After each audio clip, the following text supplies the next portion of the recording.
নমস্কার। যে সকল বাচ্চারা পড়াশোনা খুব অমনোযোগী তাদের জন্য একটি মারাত্মক উপায় বলে দিচ্ছি, এটা বলা হয় যা রামবাণ উপায়।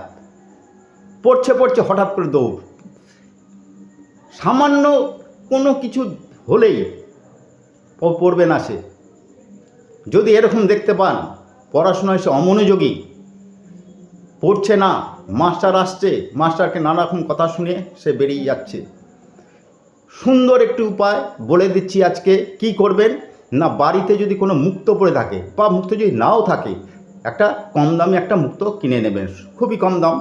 একটি কাচের শিশিতে জল ভরে আপনারা যদি আপনাদের ঘরে যদি সরস্বতী ঠাকুর থাকে তার সামনে রাখতে পারেন, নতুবা ছেলের যদি বা বিদ্যার্থীতে যদি পড়াশোনা কোনো জায়গা টেবিল থাকে সেই টেবিলের উপরে রেখে দিন। মাঝে মাঝে কী করবেন না, ওই জলটা শুধু পাল্টে মুক্তটা রেখে দিন। এইভাবে করতে থাকুন, দেখবেন পড়াশোনার বিদ্যার্থীতে পড়াশোনার যথেষ্ট মনোযোগ আসবে।